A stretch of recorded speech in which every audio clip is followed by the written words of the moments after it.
Good morning. It's 11 o'clock, so in honor of the session on business systems, we'll start on time so we can end on time. I've learned a long time ago, if you present just before lunch, don't be long. My name is Tim Hebert. I'm with A&W Electric, and I've got a couple of my partners here who are going to introduce themselves in a second. Today we're going to talk about business systems to improve your business. The first thing I wanted to remind everybody is if we could make sure our phones are on silent or vibrate or off, that would be really, really cool. And if I could just turn it over to my partners to introduce themselves. Sure. You want me to get into the slides or? No, just No. say. I'm Kyle Fritz. I'm with Northwest Electric. My background with operating systems, we've implemented it over the last 8 years and had varying levels of success throughout it. So. Varying levels of success. And I'm Paul Rossiter. I'm with Energy Management Corporation, and we've been always curious about how to get the best out of the business and how to operate in the best fashions. But been running on EOS now for about 2.5 years, and so that's been almost 3 years, I guess, now. So been the best part of what we've implemented over the last little while and found a lot of success that hopefully we can share today. Great. And as I said, my name's Tim Hebert. I'm with A&W Electric. We're out of Charlotte, North Carolina. We came to EOS because we have made every management mistake known to man and thought that this might be a way to smooth the process. So without further ado, we'll kind of get started. An introduction of what is an operating system. And I think, most of us who run operations in our shops, we all have processes for motor repair and pump repair and machining and all of the technical things that we do. Yet when it comes to running our business, we run essentially by the seat of our pants. We run to the manager for every single question and to make every single decision. So an operating system is simply a consistent process to decide what's important. What are the priorities we're going to work on, right? Everybody's been in companies where you have sort of management by pinball or flavor of the day or whatever else. What is it we are really telling ourselves is important? How do we measure those priorities? How do we measure the progress? How do we communicate that to make sure everybody's on the same page, so that everybody is rowing in the same direction? Otherwise, I'm working on this, Kyle's working on that, Paul's working on a third priority, and we're just jumbling. And then most importantly, how do we hold people accountable? So today we're going to talk about what that is. We'll talk about some of the benefits that we have had from using a system. We'll also share some of our failures. And I can tell you, if you embark on this journey, it's not easy, and it's not perfect.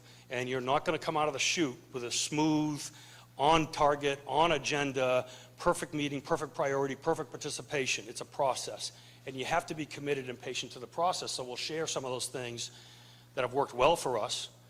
We'll share some of those things where we've stumbled a little bit, struggled, had to revise, had to adjust, that kind of thing. So we'll talk about those things today. Some of the benefits that we think you can get from that, some of the benefits that we've seen: consistent progress toward a goal, spreading the workload away from one manager towards many, shared sacrifice, so to speak, engage and develop your team, and make sure that you're making progress. I know that I'll share with you when I talk about the things that I'm going to get into, how all of a sudden people started to ignite when they were involved in the process, and it was really, really cool to watch. What we will not talk about, any particular one brand. A system is a system. We're talking system small s. There are many out there. All of them work. All of them are good. A good system, well implemented, is better than the perfect system you don't use. You got to find something that works for yourself. It's like when somebody says, what's the best form of exercise? It's the one you're going to do. What's the best diet? It's the one you're going to follow. What's the best anything? It's the one that you're going to implement and apply for yourself. So we'll talk about that. We're not talking about how to do it. Make it your own. You got to tweak it. Sometimes you can follow the book, so to speak, a little too closely and it doesn't take you where you want to go. And then we'll share what it's meant in our business, as we talked about earlier. So before we get diving into it, we're going to hit the agenda where Kyle's going to hit vision, core values, short and long-term planning, setting the target. Where are we going? Paul's going to talk a little bit about keeping track. What are the measures? You've all heard the saying, what gets measured gets done, and how do you hold people accountable? Then I'm going to come in after the fact and talk a little bit about meeting process, cadence, the execution of the plan. How do you make sure that this is more than just a PowerPoint presentation on the table? And then we will try to run through our stuff fairly quickly so that we can leave some time for questions and answers and make sure we get you out of here on time. Before we get rolling, any big questions we got to take a look at, or are we good to dive in? Very cool. Awesome. All right, so is this working? Is this going forward or not? Okay, so the first thing that I'm going to talk about is vision. As owners, as leaders of our organization, we have a vision of what we want our business to be like. And so the practice in the operating system is to clearly define what your organization is, where it is going, and how we're going to get there. So those three components, the who, the what, and the where, and the how. It should be something bigger than yourself or the organization. Not to, Disney's, I think, is like, bring joy to kids or something like that. So it's bigger than the organization themselves. It should help create alignment throughout your organization. So once you define the vision, and I'll talk about the components that typically make up what a vision is, you want to share that with your organization so you all know where you're going. You all know how you're going to get there.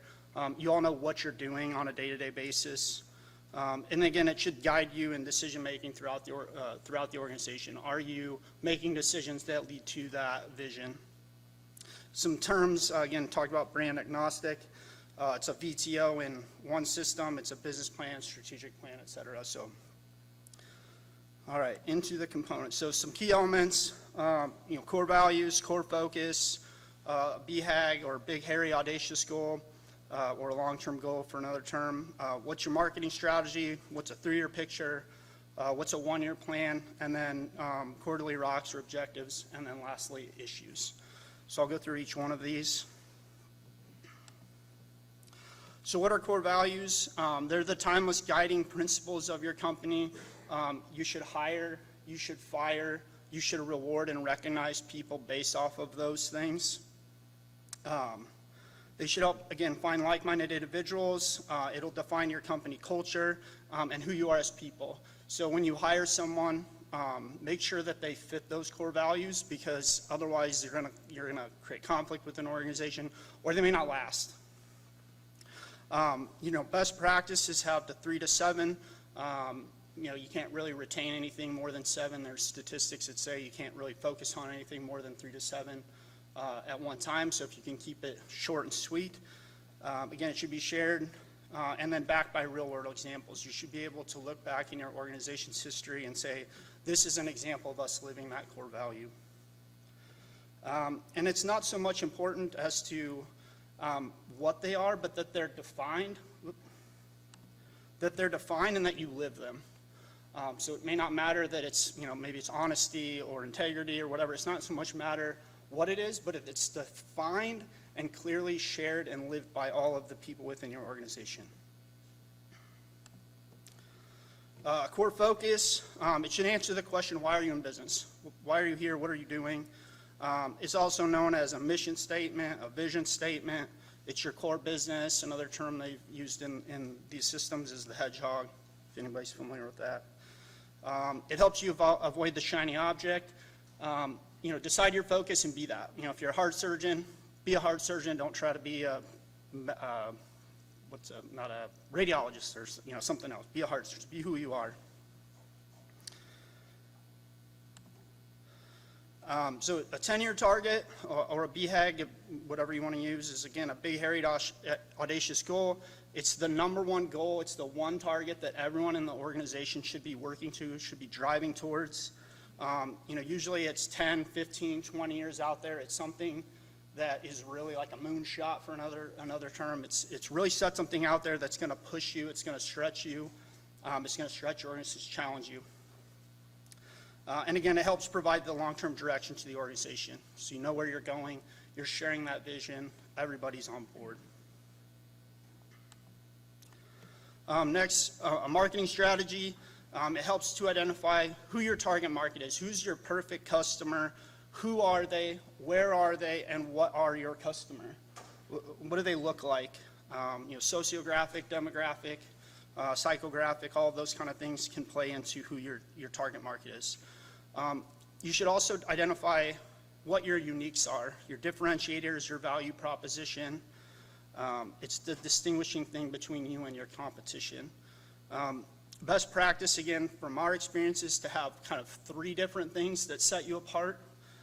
You can have obviously a lot more, but it's not the one individual items in themselves. It's the combination of all 3 of those things that make you unique.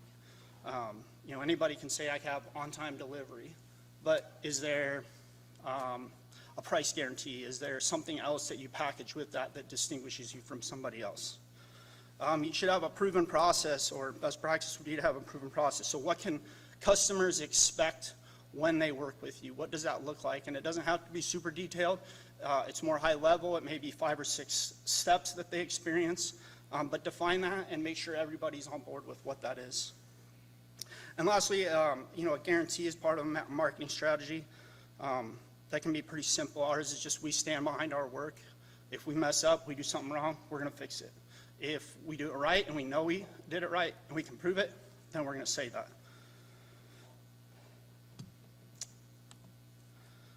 So 3-year picture, it kind of serves 2 purposes. It's to create a more tangible picture that your people can actually see. So if you think about, if you have a big, hairy, audacious goal that's out there 10 years, and you bring in and say, where do we have to be in 3 years in order to be on track to hit that 10-year? It helped people see more of a tangible thing. It might be, hey, we need to expand into this market, or we need to add this service, right? It's something they tangibly can see.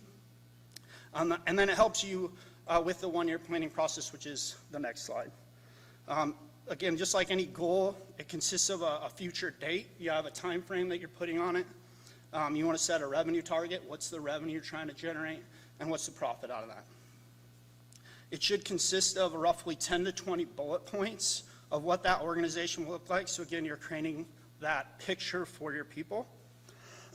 It might be a number of people, key positions you need to hire for, additional resources, maybe your product mix needs to shift, technology needs, geography, et cetera. So 1-year plan, again, kind of following that high level, starting with that big, hairy, audacious goal, you're working your way down, right? So it helps bring that long-range vision into a more, again, practical 1-year thing. What can we get done this year? It's usually 3 to 7 things. Again, people can't, statistics tell you people can't focus on more than 7 things at one time, so keeping it in that 3 to 7 range. And less is more. When everything is important, nothing's important. If you're focusing on 20 things, you're not going to get any of them accomplished. Again, breaking it down a little more, then you set quarterly rocks that help you lead to that 1-year picture. So you're creating priorities for the next 90 days. I'm sure everybody's probably heard of SMART goals at some point. They should be specific, who, what. They should be measurable. They should be achievable. They should be relevant to what you're shooting for in the next year, and they should be time-bound, right? When are we going to have this accomplished by? It might be a subset of a larger objective. So if you say, hey, we want to expand into a new market, maybe the first 90 days is, okay, what market? What do we need to, what does that look like going into that market? It should be tangible that people can execute on. Each rock should have one clear leader, right? One champion. If you have 2 people in charge, nobody's in charge. Again, best practice is to have 3 to 7 per quarter. And then lastly, the issues list. It's just laying out the issues, the obstacles, challenges that may prevent you from achieving, a quarterly, yearly, 3-year, 10-year, whatever. It can also be an opportunity. Hey, we had a sales guy is out talking to a customer. They want to know if we can sell them this, or can we repair that, right? That's an opportunity that you can discuss. What do we need to do that? It may be something that can be solved in a week, right? So it could be a really short-term fix of, hey, piece of equipment broke, let's get somebody in here to fix it. And one of the biggest challenges that we found or that we've had is sometimes it's not so much solving the issue, it's are you identifying the right issue? Somebody might bring something up and you say, hey, we need to fix our hourly rate. Was it hourly rate, or is it more of they want more time off, right? So are you identifying the correct issue so you're actually solving the problem in the end? So that's all I got. So. Great, thanks, Kyle.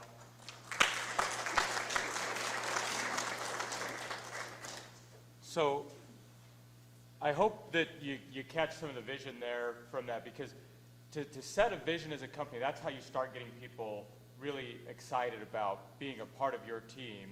And then you're identifying where you're going to go and how you're going to get there.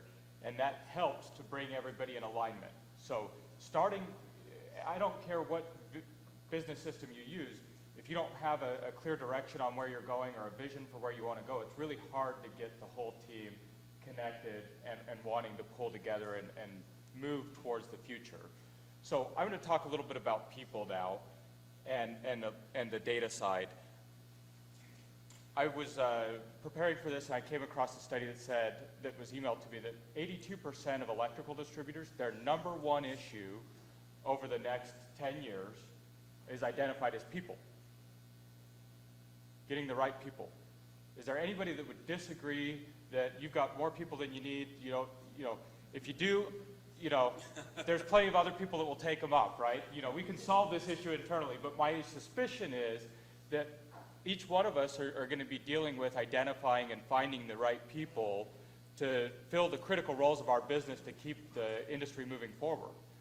And so, unfortunately, I don't know of a single business system that can find you your next winder, that can find you your next mechanic or machinist or anything like that.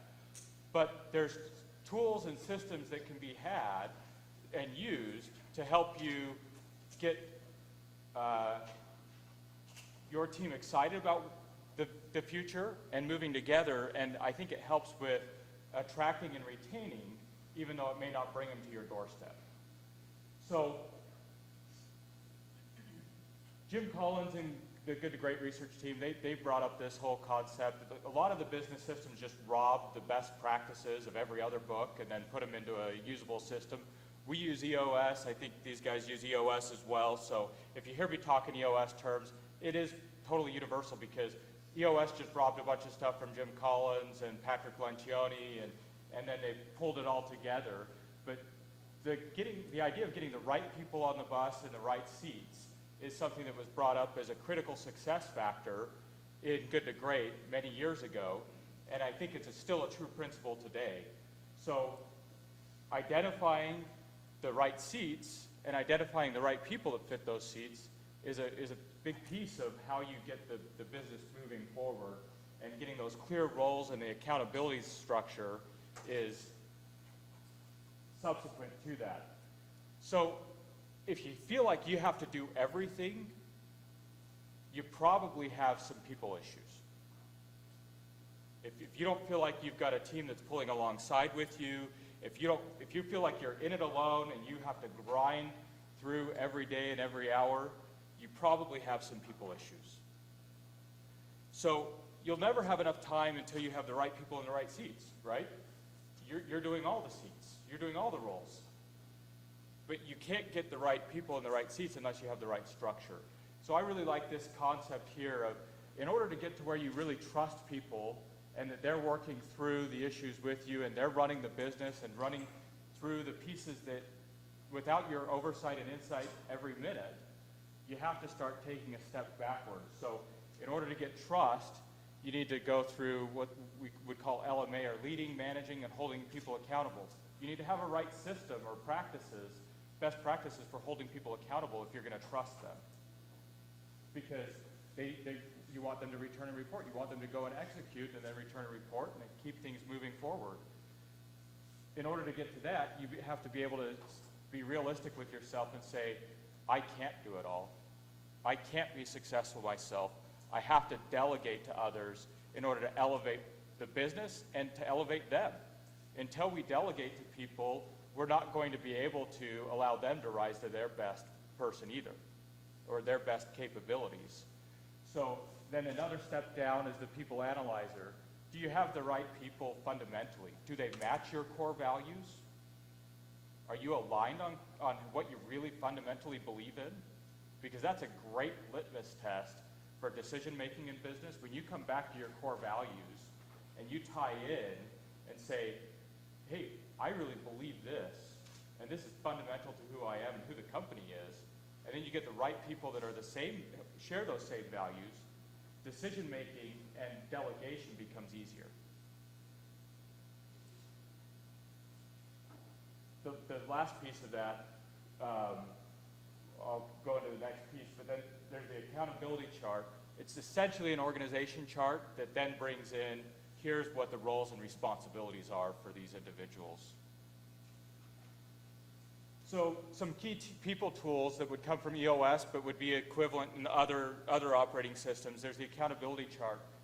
This is something that helped us far more than I thought. If you would have told me, hey, just go do an organization chart and get things really clear, I would have said, yeah, what's that? It's a waste of time. It's a waste of time. But when you go through and actually start saying, what are the roles that you need in the business? What are the key responsibilities and functions that are missing? And you get really realistic about that and honest. We made some significant changes as an organization. We had a lot of complex, this person's reporting to this person, but also this person, and this person, and this person. And when we got really honest about what was really needed, we simplified the business and gave more responsibility, more delegation to key individuals. This is a game changer for us. So the accountability chart can be far more powerful than just putting an organization chart and just seeing something pretty on the screen. When you actually figure out what are the right roles, what are the things that that person needs to do to be successful in that role, that makes the company successful, there's some power here. The idea is to really clarify. Get simple and clarify. The next one is the people analyzer. This is where you're identifying, do these people that you have on your team, are we aligned from a core value standpoint? Do we believe the same things? And then, do they get it and want it and have the capacity to do it? You know, if you've got a great person that totally gets their role, has the capacity to do the role, but fundamentally doesn't want it, how many of you think there's going to be success in the future? But sometimes we try to hold on and convince them that they really do want it, right?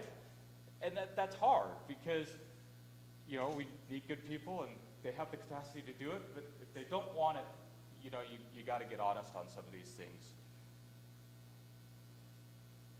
The last piece is quarterly conversations. Beyond just daily conversations, are you taking time out of your schedule to get alignment with the people that report to you? How often are you meeting? How often are you talking about what's going right, what's not going right? You've made great improvements here, here, and here, but you're struggling here. Doesn't seem like you want to do this anymore. What is the, you know, are you having those real conversations and taking time out of your day and scheduling time to get things right? Make sure that you have a continued alignment. Those are some of the powerful people side here. I now want to kind of switch gears and go into scorekeeping and data and how you hold people accountable. So if you've got the right people, we're going to say that you've got this vision, you know where you want to go, you've got the path to get there, people are aligned, you're sharing the core values, you've got great people. How do you keep them motivated? How do you keep them moving? Well, why do you keep score? How many of you would go to a basketball game that had no scoreboard? Would you spend all the time to tally on your piece of paper how many baskets are for each team, and would it be exciting? Or how many of you would go bowling if you couldn't see the pins as they got knocked down? The idea here is that the reason to keep score is to know where you're at, and so that everybody can know where you're at. Because the reason I've got this slide here is that people keep score because we pay professionals to win. Right? When we've got people on our team that are professionals, not only does winning attract better people, but it also helps them because they're internally motivated to make sure that they're winning. The other reason you could keep score is if you've got like a really bad day and it's league night. And those that have seen The Big Lebowski will understand that one a little bit. So another major reason is because when we measure, when performance is measured, we improve performance. When performance is measured and then reported, it improves drastically and exponentially. So the idea of what to measure, you don't want to overthink it. You know, you want a handful of good numbers that you can go through and know that the litmus test for a great scorecard would be, if I left the business today and I couldn't come back to the business for 2 months or 6 months, what numbers would I want to see on a daily or weekly basis to know that the business is successful or not? You want to know, did you have a great week? And identifying the leading activities. So I'm going to dig in a little bit more to the leading activities in a minute here, but you want to do 3 things on a scorecard. You want to define who is accountable, just like Kyle said. If multiple people are accountable, then nobody is accountable. So that's a big piece of getting people clarity and people accountability, is getting it down to one person is accountable for this number. You want to define what the measurable is, and then have a target in mind. You know, set the goal. So here's some examples of leading measurables. If you want to lose weight, or if your strategic goal is to get healthy, I may say that my target or my lagging indicators that I really would want to feel from that is to lose some weight. Well, if I count my pounds on a daily basis, I can't do anything every day to just lose the pounds. Or if I say I'm just going to lose 50 pounds, the way you do it is to start checking the leading indicators. One of those could be calories consumed versus calories burned in a day. So if I had a net deficit of calories, am I going to be losing weight over time? Definitely that happens. Or from a safety standpoint, I want to improve my safety in the organization. So the lagging indicator, if you're waiting to measure recorded injuries, that's too late. So what are the leading activities that lead to that? Is it proper PPE adherence? Is it job training or JSAs? And down the road here, improving quality, improving customer loyalty. The key is to not just get fixated on what the lagging indicator is, because that's typically what we focus on or want to think about. You got to find what are the activities that will make those things happen. And then the last thing here is, what does a good scorecard look like? Well, we've got people that are assigned over on the left-hand side. We've got what the measurable is. We've got a goal for what it is. And then I really like having a red and green. You know whether you achieved it or not. So this is just an example that I randomly pulled off of the website. I don't know that it has great leading indicators, but it does at least show visually what I like to see in a scorecard, that you've got people assigned to measurables with a goal, and then you know whether you've achieved them or not over a certain period of time. So that's my feelings of how you get to get the right people, get them in the business, get them aligned, and then hold them accountable is through some of these processes. Thank you. I'll leave this here so I can follow my own. Of course, I've got an inbound call coming right now. Are we on? We're on. We're back on. Can you hear me out back? Very good. So the one thing that I kind of gleaned from both Kyle and Paul is the word of clarity, right? It cuts through the stuff. It helps people focus, right? So far, Kyle has taken us to, we set the goal. We got the big goal, it's way out there. Paul has said, okay, well, if that's the goal, here are the things that we need to measure. Here's the roadmap to make sure that we're taking forward toward our goal, right? And so the next piece is what? It's the execution piece. It's how do we do that? What do we do every day, every week that helps us get there? And that's where the idea of traction comes through. It's slow movement toward a consistent goal on a daily basis. So, meetings. Why did you guys give me meetings, by the way? Thanks a lot. Who loves meetings? Show of hands. Anybody ever walk out of a meeting and say, ugh, that's 2 hours of my life I'll never get back, right? So the unfortunate part is there has to be a vehicle to get and put everybody on the same page and to measure some level of progress. The point of it is, I think, a couple of things that we'll talk about. Number one, if there's a meeting, there should be some level of purpose for that meeting. And you could have any level of purposes for a specific meeting. And we'll talk about a little bit about the types of meetings we have, about the way we make sure that we're on track and that kind of stuff. And just to give you kind of a heads up, I got a ton of slides here. I'm going to go through most of them really fast. And then I'm going to stop on a couple and spend a little bit of time there because I think those are the ones that really kind of drill down and help us identify what we're doing. But the purposes of some of the meetings, making sure everybody's on the same page, sharing the info. Anybody ever been around when somebody's working on a key priority and somebody they work with who's going to help them implement that says, oh, well, I didn't know we were working on that, right?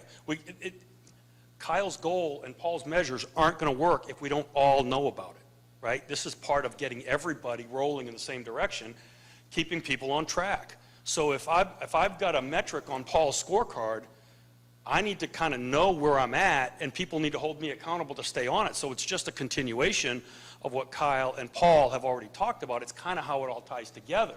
We want to identify obstacles. Look, we're not going to hit this goal. Why not? Well, because whatever happened. Okay, well, let's get that on the table. Maybe there's a way around it. Maybe there's a way through it. Maybe it changes the goal. I don't know, but if we don't talk about it, we're not going to know. Discuss and solve problems. And the last one, and the one we just don't do, celebrate victories.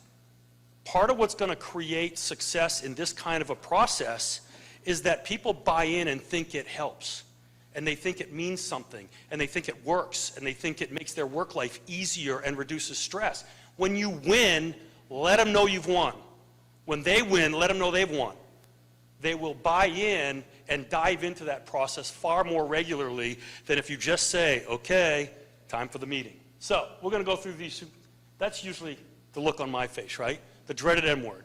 There's many different types of meetings. You don't necessarily have to have them all. You have to decide the minimum number of meetings that you need to have to get done what Kyle and Paul have set that need to get done. And once you've hit that, that's it. In our world, we have 4. I will share with you. If you're looking at this screen right now, you're probably saying, Tim's company never does any real work. They're always in meetings. We don't have all 4 of these at all times, but at certain points in the company, like a daily meeting, when we're going through turmoil or change, we may have a daily meeting. We always have a weekly meeting. We sometimes have monthly meetings if there's something that we need to be talking about, and then we always have quarterly meetings. And in those processes, our daily minute meeting, I'll show you right here. Well, let's go. See, we missed a slide there. 5 to 7 minutes. Make sure everybody's on the same page. Here's what we got to get done today. How do you want to make sure it's 5 to 7 minutes? Take the chairs out of the room. If you sit down, a 5-minute meeting becomes a 20-minute meeting.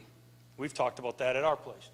Weekly, bi-weekly, keep score, reporting, solving problems. Monthly, share the numbers, celebrate. Quarterly, strategy, reboot. Are we on plan with Kyle's long-term goal? If not, let's talk about that, right?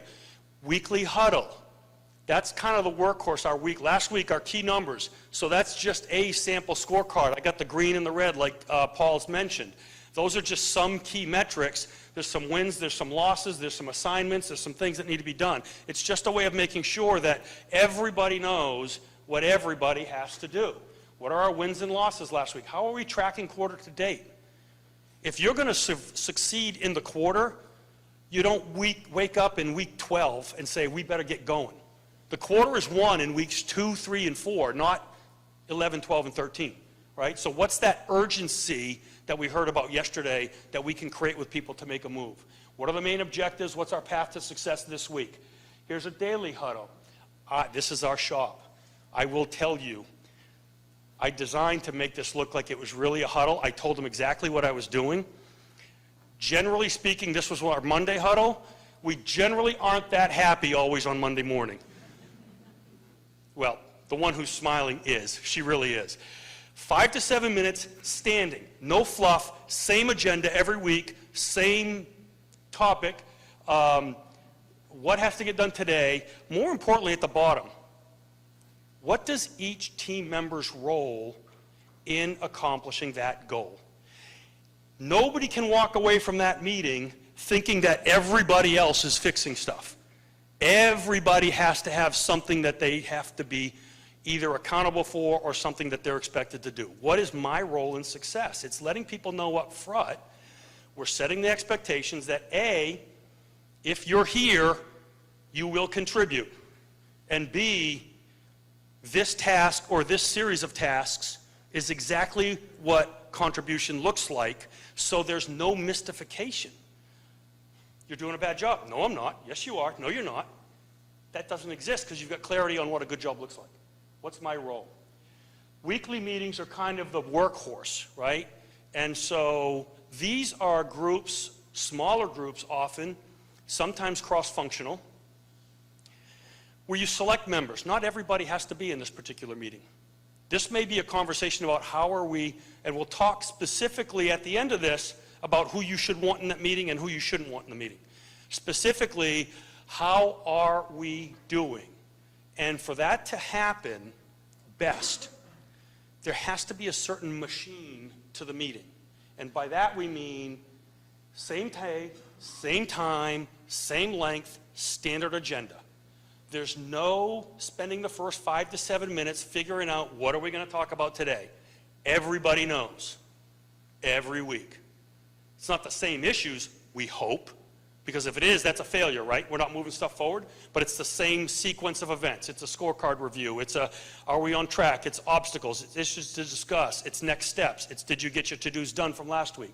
So the process, all of the steps of the weekly meeting, there are 4 or 5 that we'll talk about. They're all designed to create conversation around what are the main issues and obstacles preventing us from achieving that goal and hitting that scorecard. So it all ties together. I know this looks like 3 different presentations. It's one cut up into 3 chunks. These processes all follow each other. Here's a couple of interesting things at the bottom. Number 1, requires brutal honesty and participation from all. How hard is that to pull off at your place?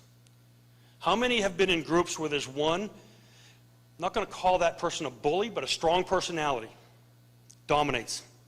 Best idea, triangle, right? Where's the squigglies? Where's squiggly, right? Triangle and squiggly, right? And I'm bulldozing her because I got the best idea, and she's like, oh my God, will you just stop already? So she gives in. She may have great ideas. Or circle, right? Oh, he's a square, that's right, I forgot.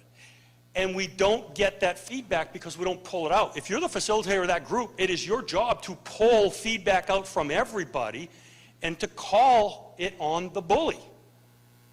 Otherwise, you're just getting together so one person can pontificate about how brilliant they are and how great every idea they've ever had is. And that's not progress.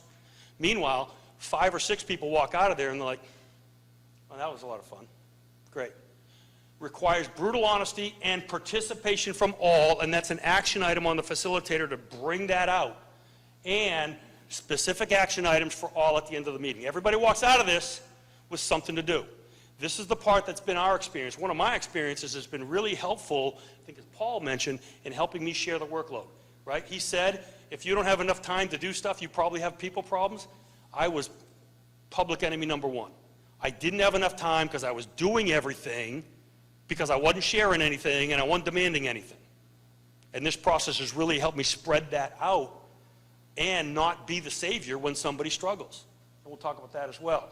So, there's a process to it. An opening exercise to gauge mindset. You want to get a sense of where your team is when you start. That can be business, that can be personal. Usually you like to start on a bit of a positive note, but you want to separate. Once you get in this room, you don't want to be in production mode. Right? You don't want to be thinking about the job you just left behind. You want to be thinking about the problems ahead. So, opening exercise, where are we at? What are you looking for? Problems. All of these are designed to build issues. Review scorecards, KPIs. 3 of Paul's KPIs have been red. What does red mean? Bad. Green's good, red's bad. 3 are red, and they have been red for the last 4 weeks. Is that an issue for discussion? Is that something we should be taking action on?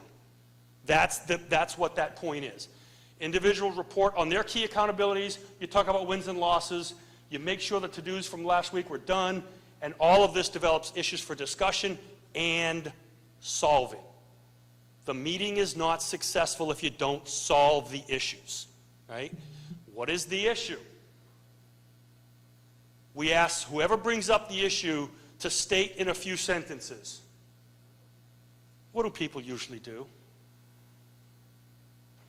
Do they state an issue in a few sentences? What do they give you? About 45 minutes of crap background that means nothing, right? So the issue is that we messed up a motor repair. Well, I told Johnny to do this, and he didn't do that, and as soon as I turned around, he went off the coffee break, and so we never test ran the motor before it went out. And he's done this, by the way, 17 times. Last week he did, and you're off, right? And if you got a 1-hour meeting and you're the facilitator of that group, what do you got to do? Rein it in. Thank you. Got it. Issue in 1 or 2 sentences. The big temptation, what do people want to do if somebody brings up an issue? What does somebody in the room have? An answer. Oh, well, let's just do this. It's not time to do that yet. You haven't got any feedback, okay? Drill to the real issue. What do they usually bring you, the issue or the symptom? The symptom. How do you get to the issue? How did that happen? Why did that happen? Why did that happen? Why did that happen? 3, 4, 5 times. Drill to the real issue. Reviewing back. Is this really an issue, or is this somebody just not doing their job? What does our process say should have happened? Now let's separate. Is this an issue of our process that needs to be fixed? Or is this an issue of Tim just didn't do his job because he wasn't feeling well that day, or he doesn't know how to do the job and he was afraid to ask for help, or he didn't have the equipment, or he was waiting on a part, or whatever, whatever, whatever. Getting to the real issue is key to solving. If you start solving symptoms, you're going to be pinball all the time because it's going to continue to pop up. Go around the room to get feedback from all of the issue. This is where the facilitators really need to pull out. Hey, Kyle, I haven't heard from you yet today. What do you think about that? And then Tim's here. No, I got the answer. No, I think I'd really like to hear from Kyle if I could. Bring that out. They won't do that on their own. Get feedback from all on the issue. Consolidate feedback. What's the action plan? What's the owner? How many owners did Kyle say we can have? 1. What if I got to work with somebody on that? Can I have 2 owners? Can we have co-owners? Spoiler alert, no. Why? When it doesn't happen, who are you going to go to? You got to go to the 1. Now, they may collaborate and get help, but that's where you got to go, right? Record who, what, and when will be done. Record a to-do for something and somebody to make sure that that stuff gets done by the next meeting. Really quickly again. Summarize actions. Next piece, who outside the room needs to know? Each member rate the meeting. Why do we rate the meeting? Was this a waste of time or not? That's what we want to know.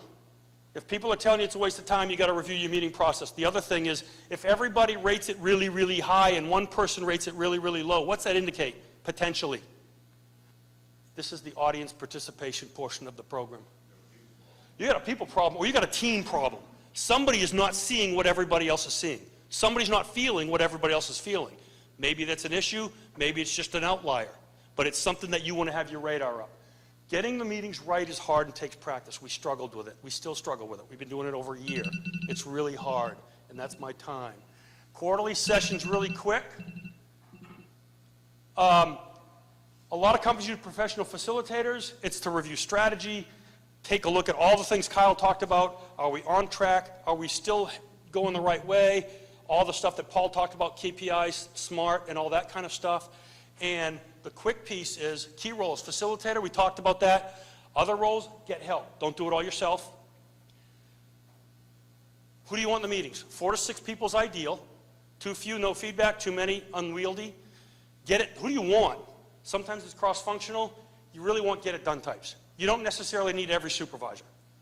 You want somebody who's going to have an open mind, willing to get stuff done, want to be in the room, and willing to take on tasks. People who can get stuff done. That's really who you want in there in order for that to work. So we are at about 11:45. We said we would leave 15 minutes for questions. We're kind of right on track. Who has some questions? Yeah.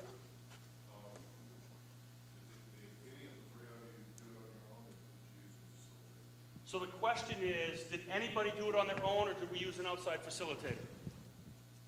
We used an outside facilitator. We had tried to do it on our own with a different business system for a couple years and had mixed success. Certainly implementing something is better than nothing, but we switched to the EOS business system and went with a facilitator, and it was well worth that time for us. Yeah, and we did too. The question about facilitators, a paid person to help you do it, we did the same, and then we put ourselves on a clock. We felt we needed to be able to, within a certain amount of time, take it on our own, because it is designed for long-term to be done in-house. Yes? Yes, sir. I've got a small company. There's 11 employees. 3 of us are kind of on, we started doing this 6 months ago. Yep. Implementing this EOS, and we kind of get tripped up on the scorecard when I'm looking at winders and mechanics, and I don't have like department heads, right? I mean, I'm kind of the department head of all of the whole shop. And so I'm curious, some real-world numbers that can be put on mechanics and winders for scorecard purposes. So that's a great question. The question was, I got a really small company having a hard time with scorecard. How can I put some metrics on production people? So I got to tell you this really quick story. I started playing around with this stuff in 2005. We were a very, very small company at the time. What does your accountability chart look like? It's mainly me and another guy. I promise you, I had a ton of slots. Guess whose name was in every slot? So the idea of an accountability chart is you build like almost like an org chart, and then you put who's the owner. Well, who was the owner? Tim. To Paul's point about getting out with people. We've struggled with the scorecard as well, and I'd love to hear Paul and Kyle's. But you can also look at, when you're looking at leading metrics, it doesn't necessarily have to be a number. It can be a number, but it doesn't have to be something on a financial report. So for a mechanic, it may be jobs completed per quote or on quote, or callbacks or false starts or anything of that nature. I have Kyle's a got some. good example. So when we first started it, one of the issues, and we have 6 locations, and not everyone obviously is the same, but one of our facilities had a huge issue with filling out job cards correctly. So every week, one person would come and say, okay, how many job cards did we have that week, and how many of them were actually filled out correctly? And so when Paul's talking about the scorecard, what you measure is what you focus on. So we knew that was something that was causing problems, and so we said, okay, let's track it, let's watch it, and it got better. So again, if you measure it and you track it, you can improve it. I would echo exactly what Kyle's saying as far as the principle is, find something that you want to improve. And that could be totally different for you, that you've got a small team, you're going to have them come together and act as one to be successful, right? And so you're going to be having more people doing more things, and that winder may not look like a winder that would look in any other organization, but it's going to be unique to your organization. So what are the unique things that would make a benefit to that, to the company out of the output of that individual, and what do you want to accomplish as a company, and how do you build that as a team? I would say work to identify those things and make them unique to you, and get the power out of it from there. And maybe ask them. Other questions? What other things do you struggle with? Yes, sir.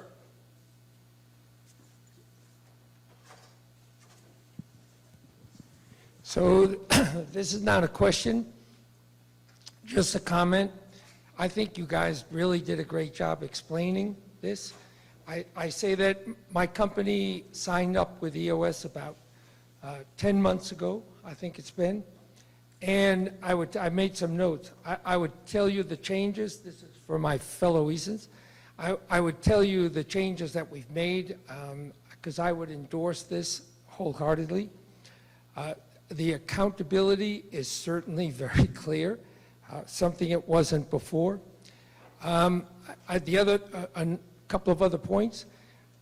When we would put together our plan for the new year and so forth, our people were involved.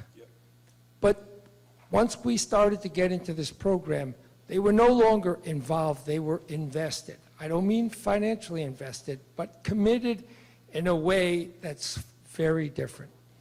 The speed of change has probably tripled, maybe even more than that. I'll give you an example. I don't know how this compares to other companies, but we've been doing this, as I said, for 10 months. One manager has been moved off the bus, gone out of the company. 3 other people have been moved to different seats. It would have taken a month of Sundays and then some time to make some of those changes. The clarity within the company about who we are, where we're going, and how we're going to get there. And I can't read my own writing. I wrote one more. Hang on one second. Well, that's all right. We appreciate the comment. We're starting our EOS facilitating company right now. We're kicking off. Let's come up with a name, and if we're that good, we might as well go do it for real. That's really cool that you have a great story. I think the clarity comment is really good, and I think we also turned our entire leadership team over. No, not entire. All but 2. And I'm one of them. So you have to, as you embark on this, you have to be prepared. You have to be prepared for change. You have to be prepared for hard decisions. You have to be prepared to live with what you say you're going to do if you want people to do that. That's a great story. Any other questions? One thing I would comment to is when we started down this path 8 years ago, we had an employee that was with us for 20 years, and she was a part of our leadership team. And we could tell early on in the process that she wasn't really invested in it. She didn't really buy into it. And so she kind of weeded herself out, for lack of a better term. She didn't want to get on the bus. She didn't want to go with us. And so it kind of forces people to make change. And then the other, when Paul was going through the accountability chart, one of the things that we had really beneficial for us is that in our history, what would happen is we'd have a key employee that'd get an offer to go somewhere else. And what we would do is we'd say, well, we can't lose that experience. And we would create a position for that person, pay them more money, and then eventually 3 years later, they probably leave anyway. So it helped us, again, with the accountability chart. You know what roles you have, you know what responsibilities you have, and then you hire to those roles and those responsibilities. And if somebody within your organization does decide to leave, you don't have a role for them, you got to kind of accept that. So that was one real value that we took away from that, is it helped clarify what our roles are, what our responsibilities are, and then how we hire to those roles and responsibilities.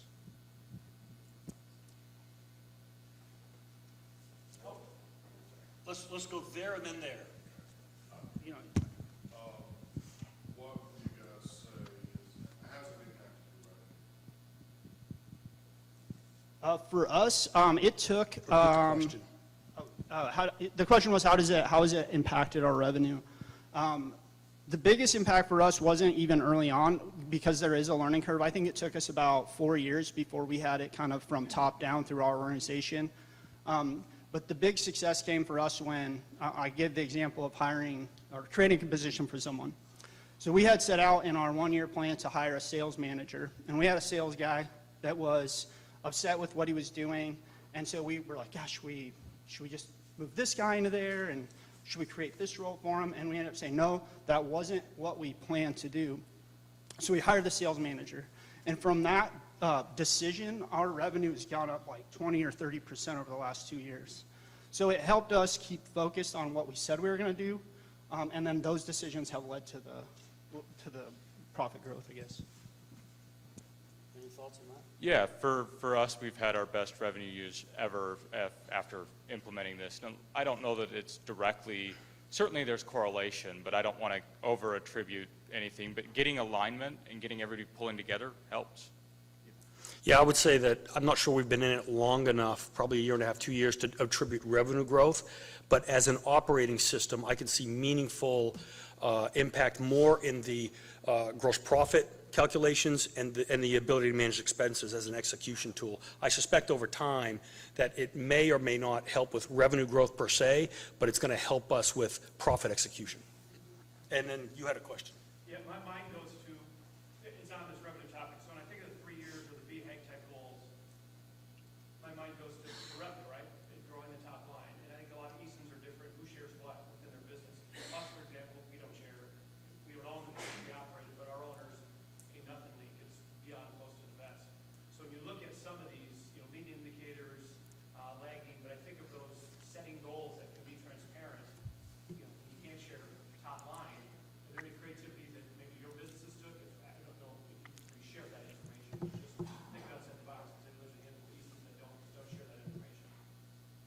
I would say we would have fit that mold in the past, that we would have held things fairly close to the vest, and we've just started letting go of that, and it hasn't hurt us.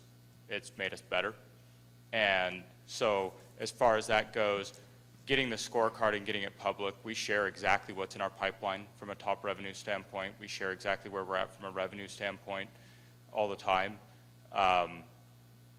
Those things have helped us with getting everybody tied together and helping pull in that direction. So I mean, you can always try to equate other things back to it, but I think there's very little downside to sharing top revenue.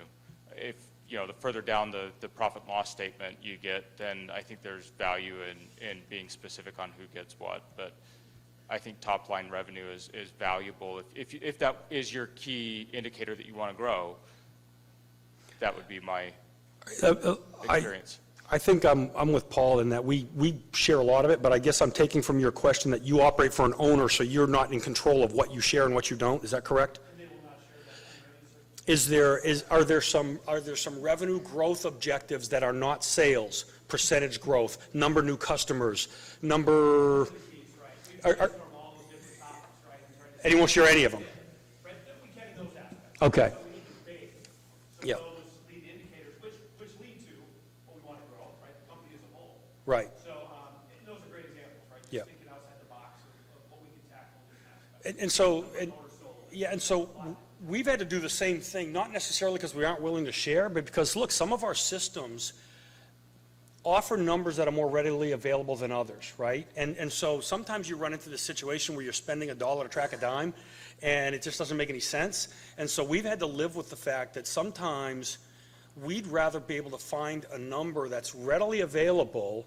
It may only be 90% as good as the number we really want, but I can get to it, and I can trust it, rather than, you know, spending the weekend with the green lampshade and the old accounting book, which I still have, by the way, that kind of stuff. And so we've had to make changes for that. I feel like the scorecard is an evolving kind of tool. Yeah, if I can just speak back to that really quickly, the leading indicators, if you really get good leading indicators, I think that'll help. Coming back to revenue, I think the reason why we were able to figure it out is the area that led us for scorecards are hard. Coming back to your concept, like, it's really hard. Getting everybody to have a number that they have the ability to affect is challenging. So scorecards, it may look easy, it is hard. And we're constantly manipulating things to try to make sure we're measuring the right things. But the sales aspect was one that just worked. When we said, okay, we want to get to this much revenue, how do you break that down into bookings, and how far are we going to lead our bookings? And then if we want to get to bookings, how do we get back to quotes? And are we quoting enough to get to the bookings? And then from the quotes, what really leads that? Sales activity, and what types of sales activity are we measuring and monitoring and bringing in, and getting the teams involved with identifying and setting targets for upstream leading indicators that trickled down to revenue. I think we could have been successful without sharing revenue, but then we might have taken away a little win out of it. But I think that the leading indicators will get you there. We got time for one more question. There's a minute left. Anybody? Bueller. All right. Well, thank you very much. We appreciate the time and attention. See you at the show.